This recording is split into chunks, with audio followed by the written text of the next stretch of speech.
जब लालू यादव राबड़ी देवी की सरकार थी तो लगभग 23 साल तक बिहार में कांग्रेस लालू राबड़ी के राज में पंचायत का चुनाव नहीं हुआ। कर्पूरी जी के समय में अंतिम चुनाव हुआ था।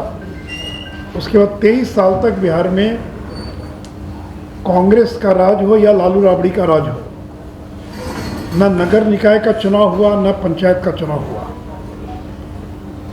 तो लालू यादव की पार्टी और कांग्रेस इन लोगों ने 23 साल तक बिहार के लोगों से मुखिया बनने से, चेयरमैन बनने से वंचित रखा।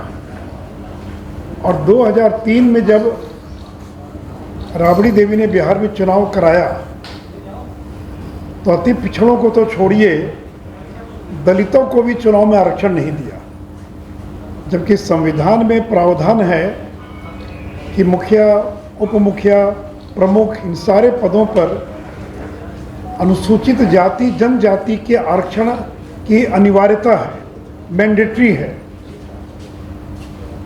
तो अति पिछड़ा तो छोड़िए, दलितों को भी आरक्षण से वंचित कर दिया लालू राबड़ी के राज में। तो जब बिहार में हम लोगों की सरकार बनी, एनडीए की सरकार बनी, तब 2007 में हम लोगों ने पंचायत के चुनाव में और नगर निकाय में अति पिछड़ों को 20% का आरक्षण दिया। तो आज अगर बिहार में हजारों की संख्या में अति पिछड़ा समाज के लोग मुखिया बने, प्रमुख बने, तो इसमें भारतीय जनता पार्टी का बहुत बड़ा योगदान है। और केवल पंचायत और नगर निकाय ही नहीं, सरकारी नौकरियों में जब बिहार में पिछड़ा और अति पिछड़ा को आरक्षण का लाभ मिला, वो भी तब मिला जब भारतीय जनता पार्टी सरकार में शामिल थी। 78 में कर्पूरी ठाकुर बिहार के मुख्यमंत्री थे। पंडित कैलाशपति मिश्रा उस सरकार में वित्त मंत्री थे, जो जनसंघ कोटे से आते थे, दूसरे नंबर पर थे वो।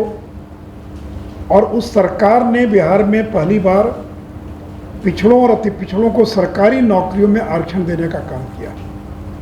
तो भारतीय जनता पार्टी की जो आरक्षण के प्रति प्रतिबद्धता है, वो चाहे वो सरकारी नौकरी हो या पंचायत हो या नगर निकाय हो, ये काम राजद ने नहीं किया, ये काम भारतीय जनता पार्टी वाली सरकारों ने ही इसको देने का काम किया है।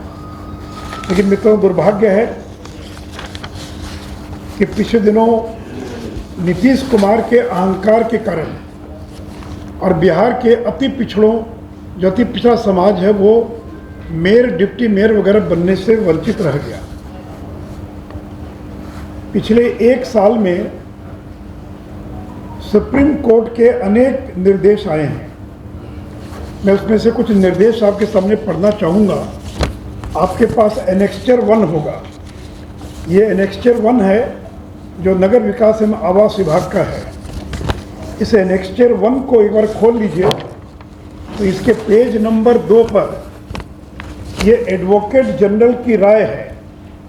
और एडवोकेट जनरल ने क्या राय दी, मैं केवल उसकी एक लाइन पढ़ना चाहूँगा जो अंडरलाइन किया हुआ है। And review my previous opinion rendered on 4 February 2022 and 12 March 2022। यानी मैं 4 फरवरी 2022 और 12 मार्च 2022 को जो मैंने ओपिनियन दिया था, जो मैंने मंतव्य दिया था, उस मंतव्य का मैं पुनर्विचार कर रहा हूँ। और पुनर्विचार करके मैं इस निष्कर्ष पर पहुँचा हूँ।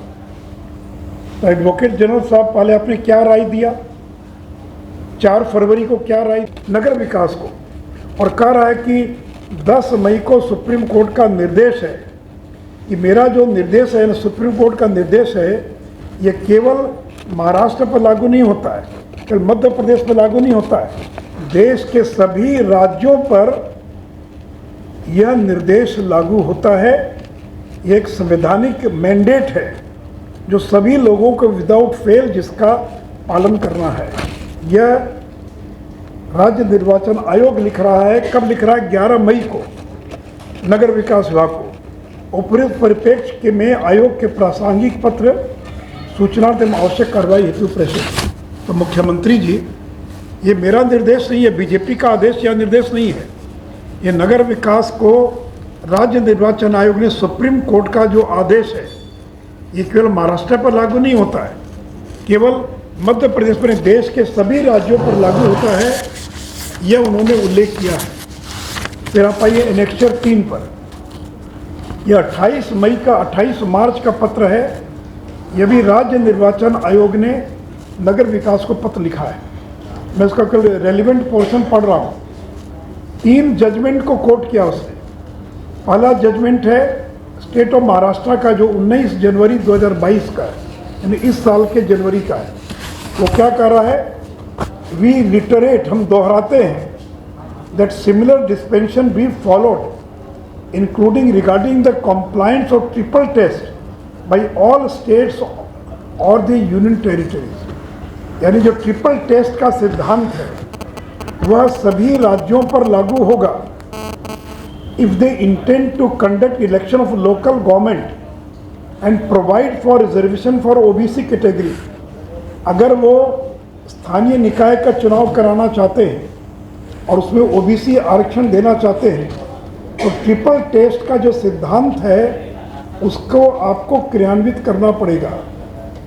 In case the state or the union territory is not in a position to fulfill the triple test requirement, अगर कोई राज्य सरकार ट्रिपल टेस्ट की आवश्यकता को अगर क्रियान्वित नहीं कर पा रहा है तो वैसी स्थिति में रिजर्व सीट को जनरल सीट बनाकर वो चाहे तो चुनाव करा सकता है। ये पहला जजमेंट है स्टेट ऑफ महाराष्ट्र का।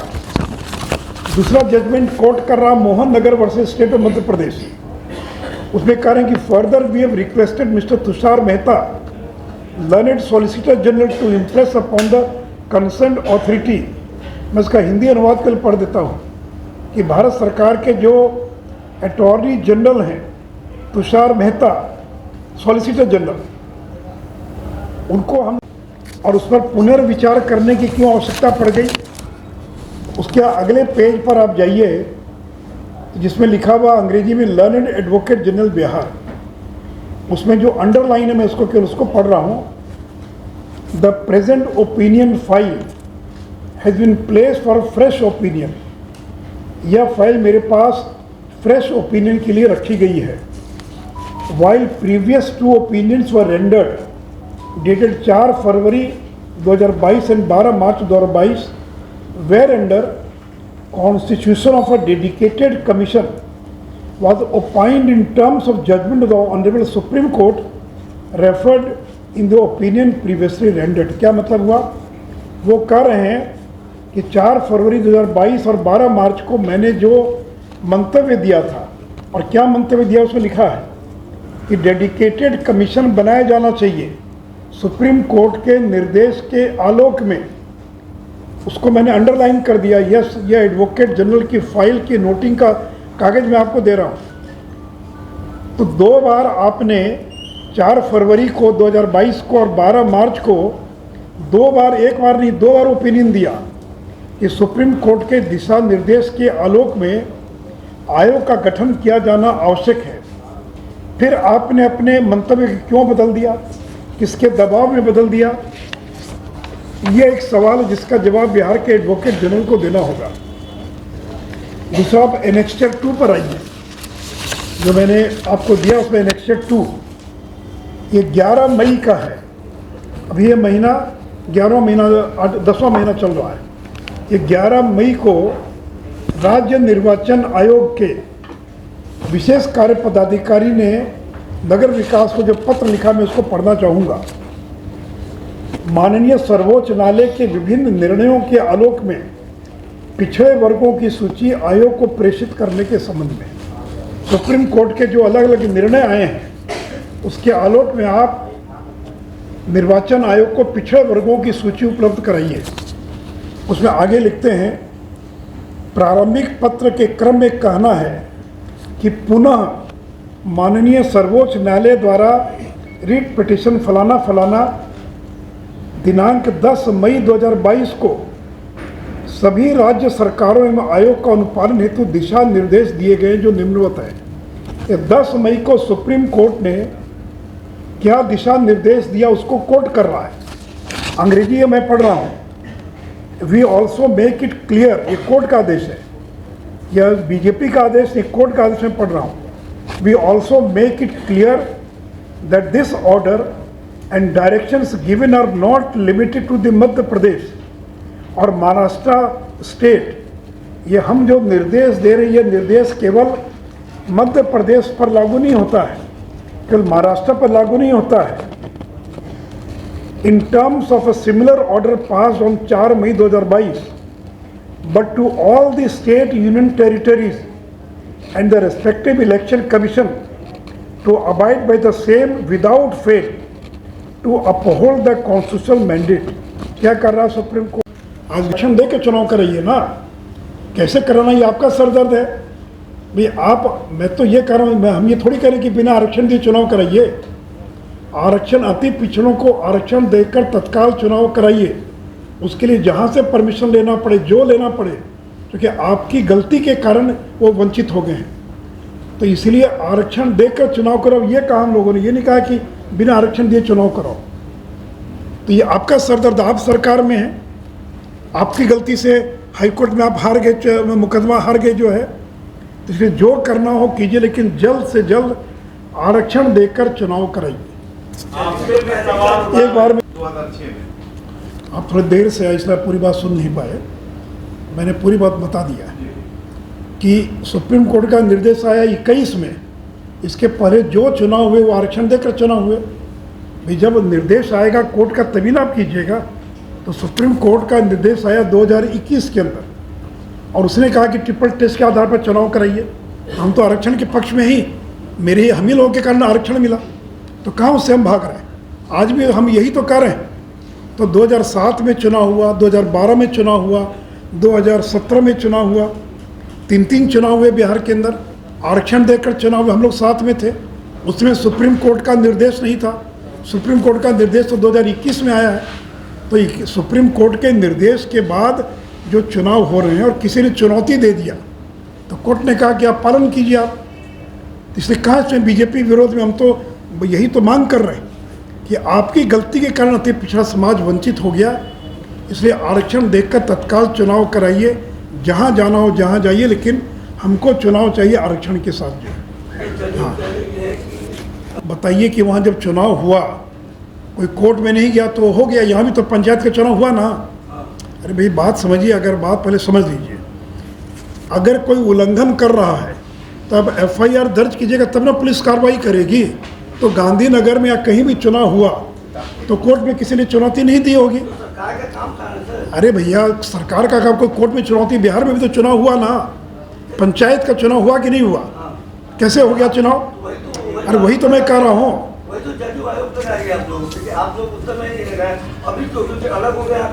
अरे इसलिए अलग की बात कहाँ हो रही है? मैंने तो 1 दर्जन बार एडवोकेट जनरल से बात किया जब सरकार थी। आप ऑन रिकॉर्ड ले सकते हैं इसको अभय जी, कि जब सरकार थी मैंने ललित किशोर से आधे दर्जन बार बातचीत किया। ललित किशोर सहमत थे कि सर जो आप कह रहे हैं वो सही है, लेकिन मुख्यमंत्री सुनने के लिए तैयार नहीं हो रहे हैं। मैंने दीपक कुमार से बात किया जो राज्य निर्वाचन अधिकारी हैं, बोले सर क्या करें हम लोग, मुख्यमंत्री किसी का सुनते ही नहीं है। या तो मुख्यमंत्री ने मन बना लिया होगा कि गठबंधन तोड़ना है, क्योंकि तो 4-5 महीने से चल रहा था, तो उन्होंने कर दिया। और मैंने तो कागज़ दे दिया आपको, एडवोकेट जनरल की राय, राज्य निर्वाचन आयोग। तो किसने बदला राय? इसलिए मैंने कहा कि नीतीश कुमार इसके लिए जिम्मेवार हैं। और गुजरात में क्या हुआ, फ्रांस में क्या हुआ, अमेरिका में क्या हुआ, तो भाई वहाँ की इकाई उसको उठाए, वहाँ के लोग जवाब देंगे। हमने तो बता दिया कि अगर बिहार में भी पंचायत का चुनाव हुआ बिना ट्रिपल टेस्ट के हुआ, कोई कोर्ट नहीं गया, इसलिए हो गया चुनाव। यहाँ भी अगर कोई कोर्ट चला गया होता तो ये भी रुक सकता था। इस बार कोई चला गया कोर्ट, तो कोर्ट ने उसको सुप्रीम कोर्ट के निर्देश के आलोक में उसको स्थगित कर दिया, रोक दिया। नीतीश कुमार के कारण मेयर और डिप्टी मेयर बनने से वंचित हो गए। और ये चुनाव तो 6 महीना पहले होना चाहिए था। जून में चुनाव का कार्यकाल पूरा हो रहा था। नियम कहता है कि कार्यकाल पूरा होने के पहले चुनाव कराइए। आपको तो जनवरी में चुनाव कराना चाहिए था। आपने चुनाव कराया, सितंबर में घोषणा की, और वह भी सुप्रीम कोर्ट के निर्देश का पालन नहीं किया। तो नुकसान किसका हुआ? नीतीश कुमार का नुकसान थोड़ी हुआ। नुकसान तो हो गया अति पिछड़ों का, जिनको हम लोगों ने आरक्षण दिया था, जो एमएलए भी नहीं बन पाते थे, एमपी भी नहीं बन पाते थे, वो बढ़ई, कुम्हार, लोहार, दर्जी, ये सब छोटी छोटी जातियाँ, वो बेचारे कम से कम उन वर्गों के लोग मुखिया बनने लगे, चेयरमैन बनने लगे, प्रमुख बनने लगे। पटना का मेयर बना संजय चंद्रवंशी। कभी चंद्रवंशी समाज का व्यक्ति सोच भी नहीं सकता था कि पटना का मेयर बन सकते। तो आपने वंचित कर दिया बिहार के हजारों अति पिछड़ा समाज के लोगों को मेयर और डिप्टी मेयर बनने से।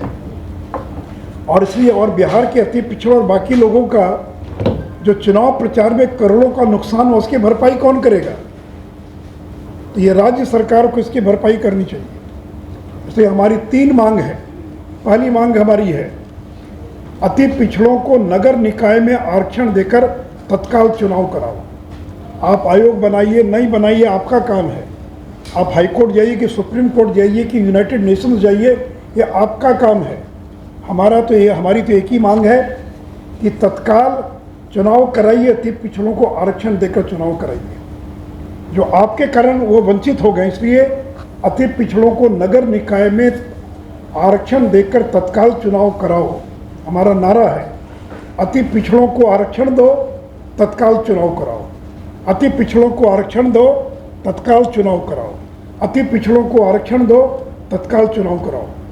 अति पिछड़ों को आरक्षण से वंचित करने की जिम्मेवारी लें और नीतीश कुमार को मुख्यमंत्री के पद से इस्तीफा दे देना चाहिए, क्योंकि बिहार की 50% से ज़्यादा की आबादी अति पिछड़ों की आबादी है। उनको आपने धोखा दिया है, उनके साथ आपने विश्वासघात किया है, उनको आपने अपमानित किया है, उनको आपने जलील किया है। और ऐसी स्थिति में नीतीश कुमार को बिहार के मुख्यमंत्री के पद पर बने रहने का कोई अधिकार नहीं है। और तीसरी मांग है कि चुनाव के अंदर लोगों का लाखों रुपया खर्च हो गया, इसकी भरपाई कौन करेगा? साल भर के बाद चुनाव होगा, फिर खर्च करना पड़ेगा। तो अति पिछड़ा, पिछड़ा या सामान्य वर्ग, जो लोग भी चुनाव में, जिन लोगों ने नामांकन किया था और जिन लोगों ने खर्च कर दिया, उस खर्च का जो हिसाब चुनाव आयोग को उन्होंने जमा किया है, उस पैसे की भरपाई राज्य सरकार को राजकोष से करनी चाहिए, ताकि भविष्य में कोई मुख्यमंत्री हिम्मत न करे जिसके कारण कोर्ट को और चुनाव को रोकने के लिए बाध्य होना पड़े। अब प्रचार करें नीतीश कुमार की बीजेपी आरक्षण विरोधी है। अगर हम आरक्षण विरोधी होते तो कर्पूरी ठाकुर कैसे आरक्षण लागू करते? अगर हम आरक्षण विरोधी होते तो कैसे पंचायत में आरक्षण लागू होता? तो हम तो आरक्षण के पक्ष में खड़े हैं। इसलिए आप आयोग बनाइए, नहीं बनाइए, आपका सर दर्द है, आपको जिस कोर्ट में जाना जाइए, लेकिन हमारी मांग है कि तत्काल चुनाव कराइए, लेकिन बिना आरक्षण दिए चुनाव नहीं होना चाहिए। अति पिछड़ों को आरक्षण दीजिए, और अगर आवश्यकता हो तो अति पिछड़ों के आरक्षण को बढ़ाने की भी अगर आवश्यकता हो तो बढ़ा दीजिए, लेकिन अति पिछड़ों को आरक्षण देकर ही नगर निकाय का चुनाव कराइए, तत्काल चुनाव कराइए, इस्तीफा दीजिए मुख्यमंत्री के पद से, और जो खर्च हुआ है उसकी भरपाई राजकोष से और करनी चाहिए। इसलिए मित्रों, मुख्य रूप से यही विषय है।